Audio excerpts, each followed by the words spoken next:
saya Mutia Rahma Agusti Novel dengan NPM A1E020040, kelas 1B, Program Studi Pendidikan Fisika, Fakultas Keguruan dan Ilmu Pendidikan Universitas Bengkulu. Baiklah, pada praktikum percobaan kali ini saya akan melakukan percobaan praktikum yang berjudul momentum.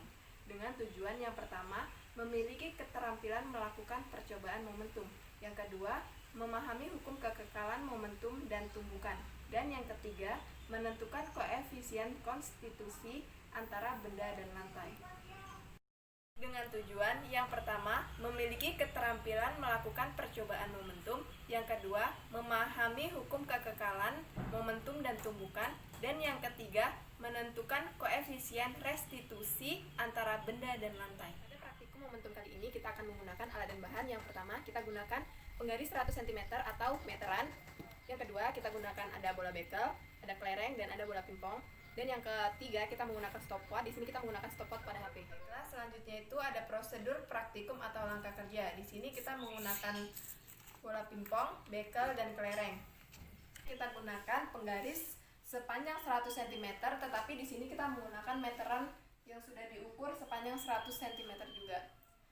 Kemudian, kita pantulkan ketiga jenis bola tersebut dalam ketinggian 100 cm dan 50 cm.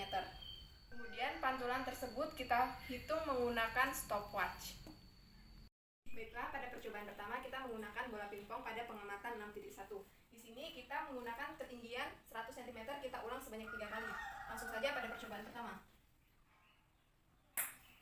Pada percobaan pertama yang dibutuhkan waktunya itu 0,64 dan ketinggian 57 cm. Pada percobaan kedua. Pada percobaan kedua dibutuhkan waktu 0,68 sekon dengan ketinggian 62 cm. Lanjut percobaan ketiga.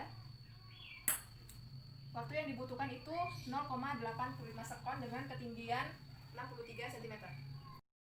Selanjutnya, pada pengamatan 6.2 kita masih menggunakan bola pingpong tapi pada ketinggian 50 cm. Langsung saja pada percobaan pertama. Percobaan pertama yang dibutuhkan waktu 0,42 sekon dengan ketinggian 32 cm. Percobaan kedua. Waktu yang dibutuhkan itu 0,50 sekon dengan ketinggian 31 cm. Percobaan ketiga. Waktu yang dibutuhkan 0,60 sekon dengan ketinggian 33 cm. Selanjutnya pada percobaan kedua kita menggunakan bola bekel pada pengamatan 6.3. Di sini kita menggunakan yang 100 cm, kita ulang sebanyak 3 kali. Di sini dibutuhkan waktu 0,64 sekon dengan ketinggian 45 cm. Percobaan kedua. Waktu yang dibutuhkan 0,66 sekon dengan ketinggian 36 cm. Lanjut pada percobaan ketiga. Di sini waktu yang dibutuhkan itu 0,47 sekon dengan ketinggian 47 cm. Pada pengamatan 6.4, di sini kita masih menggunakan bola bekel tapi dengan ketinggian 50 cm. Kita langsung saja pada percobaan pertama. Di sini waktu yang dibutuhkan itu 0,44 sekon dengan ketinggian 24 cm. Percobaan kedua. Di sini waktu yang kita butuhkan itu 0,56 sekon dengan ketinggian 22 cm. Dan selanjutnya pada percobaan ketiga.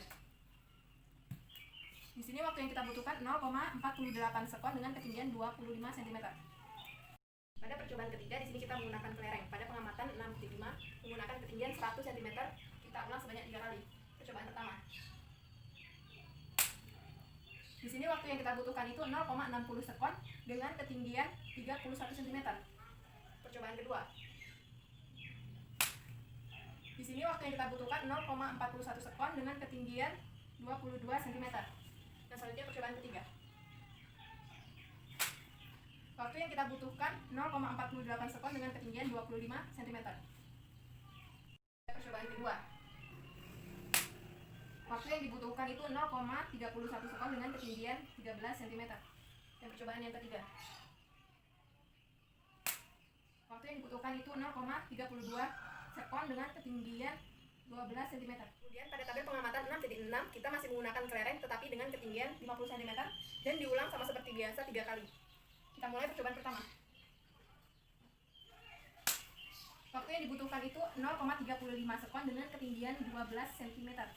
Selanjutnya kita akan mengisi tabel pada pengamatan 6.1 sampai 6.6. Di sini saya akan mengambil contoh pada tabel pengamatan 6.1. Di sini kita dapatkan setelah melakukan percobaan itu ketinggian panturnya itu 57. Ketinggian panturnya itu 57. Dan untuk mencari koefisien restitusinya, kita tinggal mengubah, ini kan cm, kita ubah menjadi meter, jadi 0,57 meter. Dan untuk mencari koefisien restitusinya, kita tinggal mengakarkan 0,57.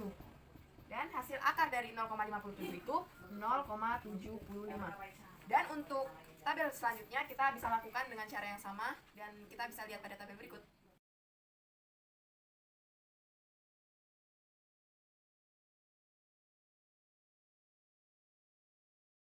Nah, setelah kita sudah mengisi tabel pada pengamatan 6.1 sampai 6.6. Nah, selanjutnya kita akan membahas tentang ralat koefisien restitusi. Di sini kita ambil contoh pada tabel pengamatan 6.1. Di sini data X kita peroleh dari koefisien restitusi pada pengamatan 6.1 itu 0,75, 0,78 dan 0,79. Di sini kita jumlahkan untuk sigma xn itu 2,32. Kemudian kita cari dulu x bar. Untuk mencari x dikurang x bar. Untuk mencari x bar ini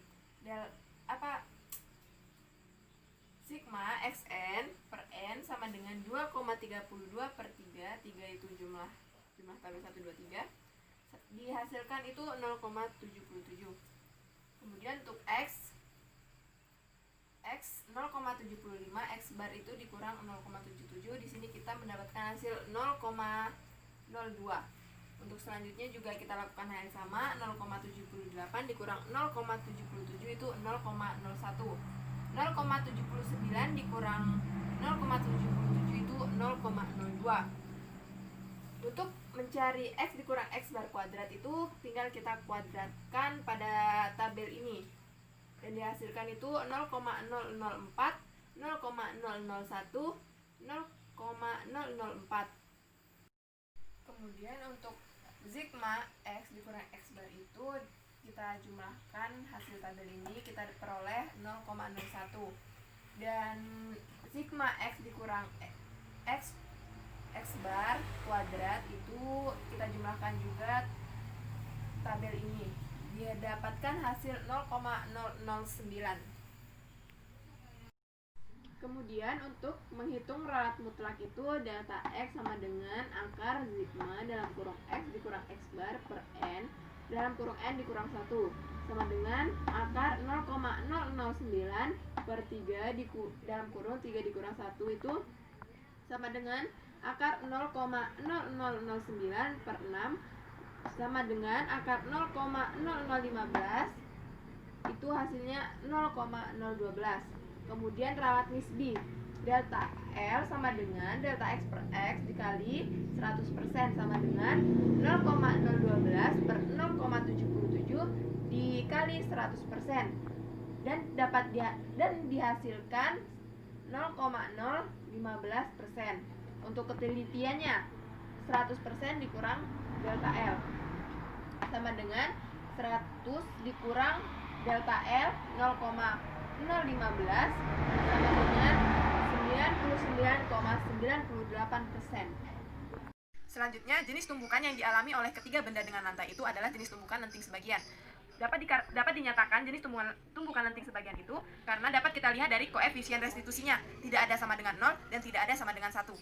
Terus, bagaimana momentum sebelum dan sesudah tumbukan pada jenis tumbukan yang terjadi? Itu tumbukan lenting sebagian adalah tumbukan antara dua benda yang jumlah energi kinetiknya sesudah terjadi tumbukan lebih kecil dibandingkan dengan jumlah energi kinetiknya sebelum terjadi tumbukan. Pada tumbukan lenting sebagian ini, sebagian energi kinetik diubah menjadi bentuk energi lain, sehingga energi kinetik setelah tumbukan lebih kecil daripada setelah tumbukan. Selanjutnya, berapakah nilai koefisien restitusi ketiga bola? Dapat kita lihat pada tabel, dan di sini saya akan menyebutkan kembali koefisien restitusi pada bola. Tabel pengamatan 6.1 koefisien restitusinya itu 0,75, 0,78, dan 0,79. Pada tabel pengamatan 6.2 itu 0,56, 0,55, 0,57. Pada tabel pengamatan 6.3 0,67, 0,6, dan 0,68. Pada tabel pengamatan 6.4, 0,48, 0,46, dan 0,25.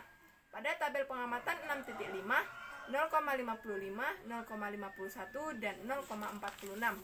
Dan pada tabel pengamatan 6.6, koefisien restitusinya itu 0,34, 0,36, dan 0,34. Setelah itu, mungkinkah dalam suatu percobaan dapat diperoleh koefisien restitusi bernilai 1? Tidak mungkin, karena setiap benda seperti yang kita lakukan percobaan itu pada bola pingpong, bekel, dan kelereng yang mengalami tumbukan pada percobaan tersebut, sebagian tidak berlaku hukum kekekalan energi.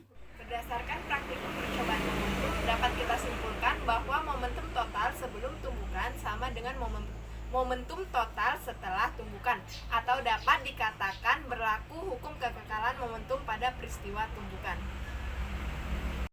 Itulah tadi percobaan praktikum mengenai momentum. Demikianlah penjelasan atau percobaan dari saya. Saya ucapkan terima kasih. Wassalamualaikum warahmatullahi wabarakatuh.